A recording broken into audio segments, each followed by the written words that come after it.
Hello, I'm Bernard Hickey from interest.co.nz and welcome here to Huntly, and we're with Francesca Falconer and her children Joel and Siska to talk about their dad who had invested in Hanover Finance. We all remember back to that horrible month in July 2008 when Hanover Finance and a couple of other finance companies announced that they were essentially stopping dividend payments and stopping repayments of amounts from their investments. And it turned out that one of the people who had invested in Hanover Finance was Francesca's dad. And Francesca, can you tell us about what happened in those few months after July through October of 2008? Well, around August 2008, we noticed a dramatic change in my father's health. Mm-hmm.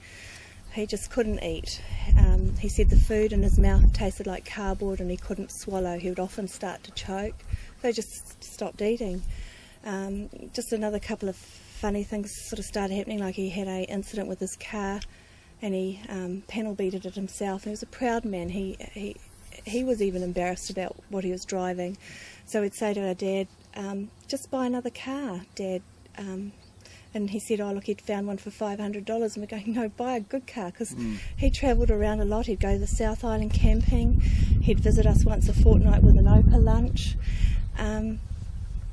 Just sort of not understanding why he wasn't looking after himself like he did. And at this stage, you didn't know that he'd invested in Hanover Finance? No, had no idea.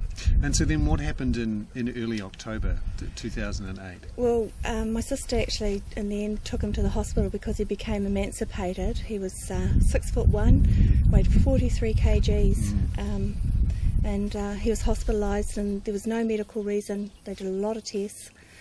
No medical reason could be found why he couldn't eat or why he couldn't swallow. The hospital kept saying, look, if he doesn't eat, you can't live without eating. So we're all going, Dad, please eat. We're all just sort of going him. And he'd always be saying, like, the hospital wanted to get him back into, say, hospice care or something. And they checked out his social welfare entitlements, and they said he's allowed 1 hour a week because he had investments, which we knew he had something because he sold the family home and got a little unit for himself. So he had a bit of money there, we all knew. So we were sort of wondering why Dad's reticence and trying to, just always money, worried always about money, just, not like my dad at all. And so he went into hospital, and then you wondered why he was not keen on coming out into nursing care, because you thought he had the money to be able to afford it. Well, we knew he had the money because he'd sold that house. But then his health really deteriorated because he was so keen not to go into nursing care. And what did you find out after his death? Well, he died on October the 19th, 2008, and we were going through his papers and we found the Hanover August letter.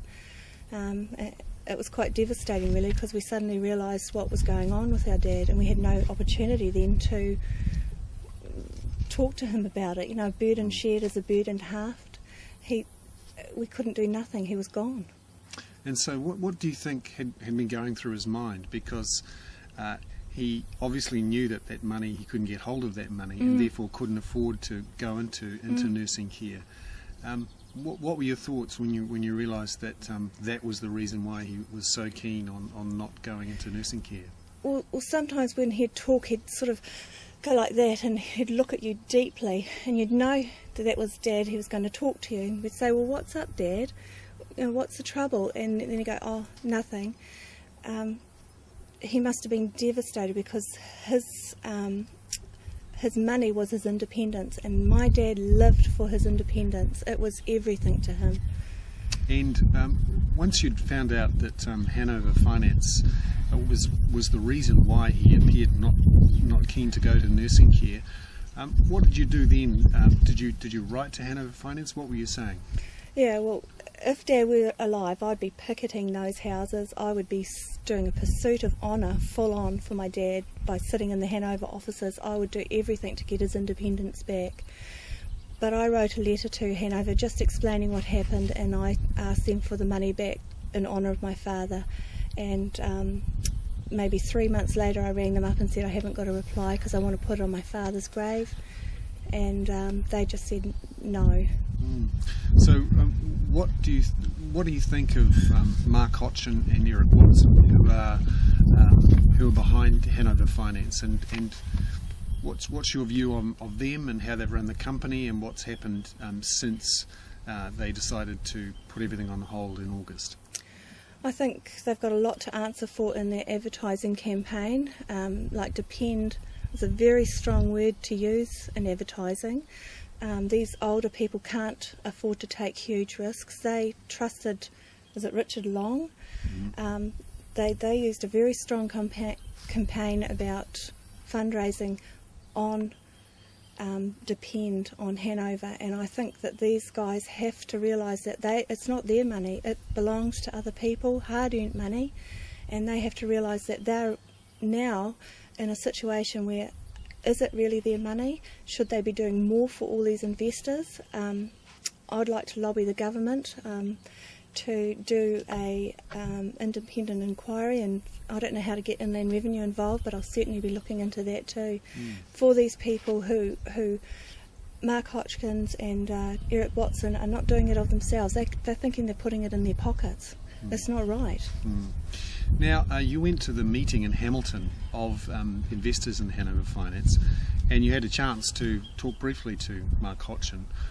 What was the feeling of the meeting in Hamilton, and what was your experience when you tried to explain your situation? Yeah, I went into the meeting looking at Mark for some sort of remorse or something towards the people sitting there.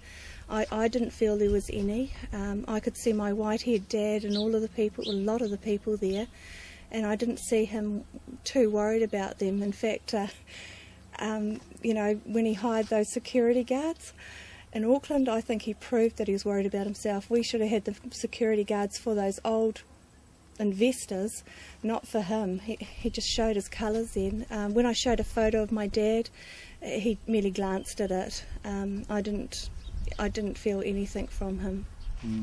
And tomorrow we'll see the vote of Hanover Finance investors, and what's going to be your approach to that vote? I think we have no choice. I think Eric Watson and Mark Hodgkin want out of Hanover, and I think we have no choice. Allied Farmers have given us an option. It's a bit loaded, but there's no choice. Well, thank you very much, Francesca. I appreciate your time today. I'm Bernard Hickey from interest.co.nz, and we'll be covering in depth the Hanover Finance meeting tomorrow in Auckland. Thank you.